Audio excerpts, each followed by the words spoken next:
I feel like I've been in limbo and I'm stuck in Yuma. I keep trying to make it from Phoenix to San Diego, and Yuma's pretty much where I end up. Totally illogical, isn't it? Given the fact that San Diego's only 200 miles that away, why don't you just go? Exactly. So my question being is on relationships. Can you dumb it down for me?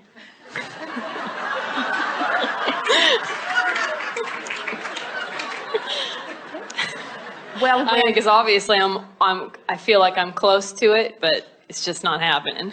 yes, we can give this to you in a way that will be easier for you to hear.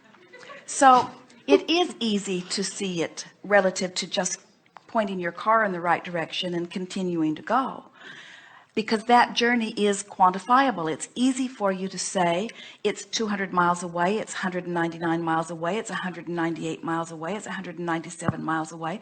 So you are hopeful because you have evidence of your progress. Where when you want something like a relationship and you are infinitely aware that it isn't here yet, even though you may have been dreaming about it, you may have been cleaning up your vibration about it, you haven't seen the evidence about it, and so you are less certain because you are using the physical manifestation as your point of evidence rather than the improvement in the way you feel.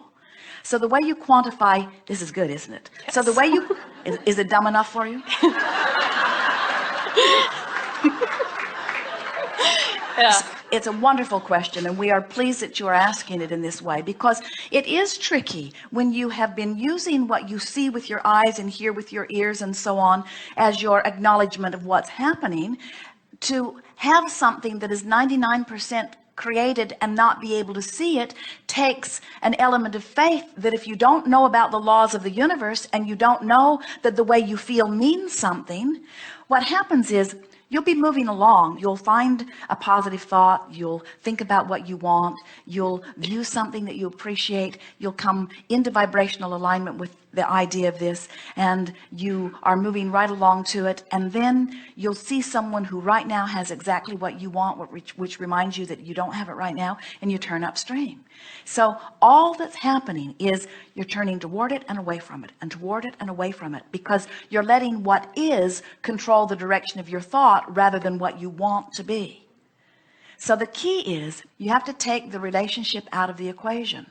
Take the guy out. Yes, for this reason, because did you hear us earlier when we said being without him has caused you to want him, and being with the wrong ones has caused you to specify what you specifically want? In other words, you have created this magnificent relationship that your inner being is already fully enjoying.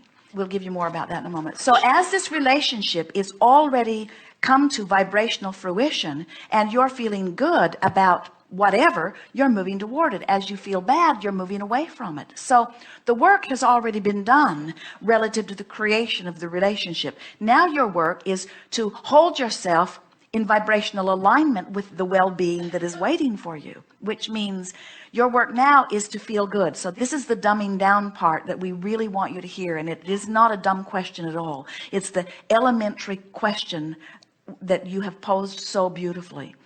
You have to care about how you feel, not about the guy, because the guy's a sure thing. But when you pick up the stick that says my mate, you pick up the stick that has him missing on one end, and you don't believe he's present on the other. So every time you activate the vibration of relationship, it turns you upstream.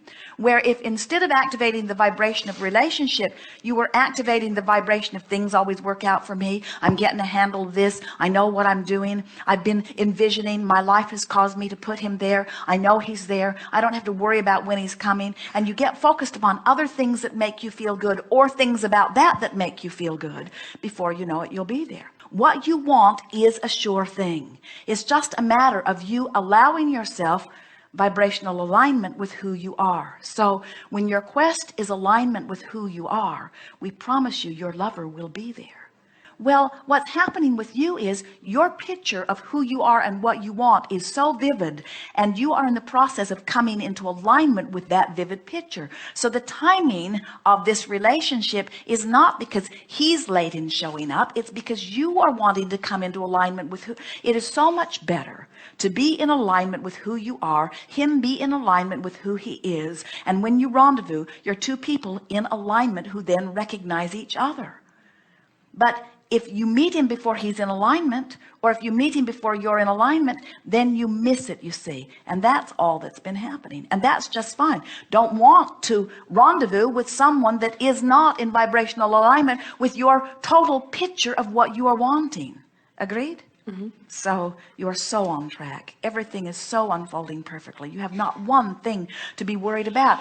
From what we know of your vibrational escrow and from what we feel of you, your sensation should be one of elation. You should be romping towards San Diego, not dragging your heels on the pavement. Right. Well, that's what I think. And don't let anyone else's criteria about how long it's taking, about where you're looking. You don't have to go looking for this. This will come and find you. Your role is to be happy. Happy, and in your happiness, you will be inspired to the conversations, to the rendezvous, to the actions. And don't worry. Don't walk into a room and look everywhere. Is it you? Is it you? Is it you? Is it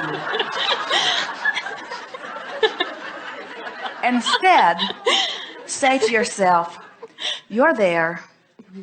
I'll know you when I see you.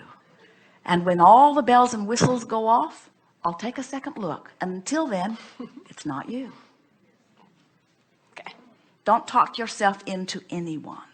This one's going to feel great.